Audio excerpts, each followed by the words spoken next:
As Boas Novas, segundo Mateus, capítulo 17. 6 dias depois, Jesus chamou Pedro e os irmãos, Tiago e João, e os levou a sós a um alto monte. E ele foi transfigurado diante deles. Seu rosto brilhava como o sol e suas roupas se tornaram brilhantes como a luz. Nisto, apareceram-lhes Moisés e Elias, conversando com ele. Então Pedro disse a Jesus: Senhor, é bom que estejamos aqui. Se desejar, armarei aqui 3 tendas, uma para o Senhor, uma para Moisés e uma para Elias. Ele ainda estava falando quando uma nuvem luminosa os encobriu e de repente uma voz vinda da nuvem disse: Este é meu filho, o amado, a quem eu aprovo, escutem-no. Ao ouvirem isso, os discípulos se prostraram com o rosto por terra e ficaram com muito medo. Jesus se aproximou então, tocou neles e disse: Levantem-se, não tenham medo. Ao levantarem os olhos, não viram mais ninguém, mas apenas Jesus. Enquanto desciam do monte, Jesus lhes ordenou: Não contem essa visão a ninguém, até que o Filho do Homem seja levantado dentre os mortos. No entanto, os discípulos lhe perguntaram: Por que então os escribas dizem que Elias tem de vir primeiro? Em resposta, ele disse: Elias realmente vem e restabelecerá todas as coisas. No entanto, eu lhes digo que Elias já veio e eles não o reconheceram, mas fizeram com ele o que quiseram. Do mesmo modo, também o Filho do Homem sofrerá às mãos deles. Os discípulos perceberam então que ele lhes falava de João Batista.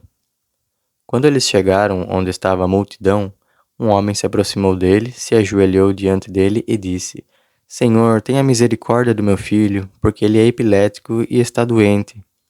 Ele cai muitas vezes no fogo e muitas vezes na água. Eu o trouxe aos discípulos, mas eles não conseguiram curá-lo. Jesus disse em resposta: Ó geração sem fé e pervertida, até quando terei de continuar com vocês? Até quando terei de suportá-los? Tragam-no aqui. Jesus censurou então o demônio e este saiu dele, e o menino ficou curado daquele momento em diante. Então os discípulos se aproximaram de Jesus em particular e perguntaram: Por que nós não conseguimos expulsá-lo? Ele lhes respondeu: Por terem pouca fé. Pois eu lhes digo a verdade: se tiverem fé do tamanho de um grão de mostarda, vocês dirão a este monte: Mova-se daqui para lá, e ele se moverá, e nada lhes será impossível.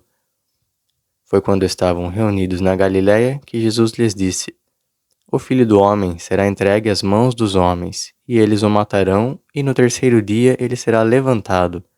E eles ficaram muito tristes. Depois de eles chegarem a Cafarnaum, os homens que cobravam o imposto de 2 dracmas se aproximaram de Pedro e perguntaram: O seu instrutor não paga as 2 dracmas de imposto? Pedro disse: Sim, ele paga. No entanto, quando ele entrou na casa, Jesus falou primeiro que ele: O que acha, Simão? De quem os reis da terra recebem tributos ou imposto por cabeça? Dos seus filhos ou dos estranhos? Quando ele disse dos estranhos, Jesus lhe disse: Realmente, então os filhos estão isentos de impostos.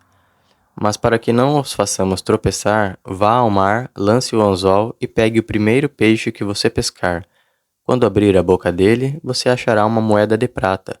Pegue-a e entregue-a a eles por mim e por você. Capítulo 18. Naquela hora, os discípulos se aproximaram de Jesus e perguntaram: Quem é realmente o maior no reino dos céus? Então ele chamou uma criancinha e colocou-a no meio deles, e disse: Digo-lhes a verdade, a menos que vocês deem meia volta e se tornem como criancinhas, de modo algum entrarão no reino dos céus. Por isso, quem se humilha como esta criancinha é aquele que é o maior no reino dos céus. E quem recebe em meu nome uma criancinha como esta, recebe também a mim.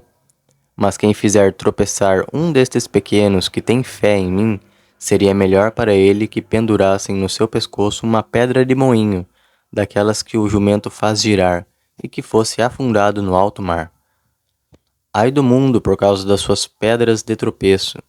Claro, é inevitável que venham as pedras de tropeço, mas ai do homem por meio de quem vem a pedra de tropeço. Então, se a sua mão ou o seu pé faz você tropeçar, corte-o e lance-o para longe. É melhor para você entrar na vida aleijado ou manco do que ser lançado com as 2 mãos ou os 2 pés no fogo eterno. Também, se o seu olho o faz tropeçar, arranque-o e lance-o para longe de você. É melhor para você entrar na vida com um olho só do que ser lançado com os 2 olhos na geena ardente. Tomem cuidado para não desprezar um destes pequenos, pois eu lhes digo que os anjos deles no céu estão sempre vendo a face do meu Pai que está no céu. O que vocês acham? Se um homem tem 100 ovelhas e uma delas se perde, não deixará ele as 99 nos montes e irá à procura daquela que se perdeu? E se a encontrar, certamente lhes digo que se alegrará mais com ela do que com as 99 que não se perderam. Do mesmo modo, não é o desejo do meu Pai que está no céu que se perca nem mesmo um destes pequenos. Além disso, se o seu irmão cometer um pecado, vá mostrar-lhe o seu erro, somente você e ele. Se ele o escutar, você ganhou o seu irmão. Mas, se não o escutar, leve com você mais 1 ou 2, para que, com base no depoimento de 2 ou 3 testemunhas, toda a questão seja estabelecida. Se ele não os escutar, fale à congregação. Se não escutar nem mesmo a congregação, seja ele para você apenas como homem das nações e como cobrador de impostos. Digo-lhes a verdade: tudo o que vocês amarrarem na terra já terá sido amarrado no céu, e tudo o que soltarem na terra já terá sido solto no céu. Também lhes digo esta verdade: se 2 de vocês na terra concordarem em qualquer coisa importante que pedirem, ela lhes será concedida pelo meu Pai que está no céu. Pois onde há 2 ou 3 reunidos em meu nome, ali estou eu no meio deles. Pedro se aproximou então e lhe perguntou: Senhor, quantas vezes devo perdoar o meu irmão se ele pecar contra mim? Até 7 vezes? Jesus respondeu: Eu não lhe digo até 7 vezes, mas até 77 vezes. É por isso que o reino dos céus pode ser comparado a um rei que queria ajustar contas com os seus escravos. Quando começou a ajustá-las, trouxeram-lhe um homem que lhe devia 10.000 talentos. Mas, visto que este não tinha meios para pagar seu senhor, mandou que ele, a esposa dele, os filhos dele e tudo o que tivesse fossem vendidos e fosse feito o pagamento. Então o escravo se prostrou e lhe prestou homenagem, dizendo: Tenha paciência comigo e eu lhe pagarei tudo. Com pena dele, o senhor daquele escravo o deixou ir e cancelou a sua dívida. Mas aquele escravo saiu e encontrou um dos seus co-escravos, que lhe devia 100 denários. Ele o agarrou e começou a estrangulá-lo, dizendo: Pague o que você deve. Então seu co-escravo se prostrou e lhe suplicou: Tenha paciência comigo e eu lhe pagarei. No entanto, ele não quis. Em vez disso, mandou lançá-lo na prisão até que pagasse o que devia. Quando seus coescravos viram o que tinha acontecido, ficaram muito tristes e foram contar ao seu senhor tudo o que tinha acontecido. O senhor dele o convocou então e lhe disse: Escravo mau, eu lhe cancelei toda aquela dívida quando você me suplicou. Não devia você também ter tido misericórdia do seu coescravo, como eu tive misericórdia de você? Com isso, seu senhor furioso entregou-o aos carcereiros, até que pagasse tudo o que devia.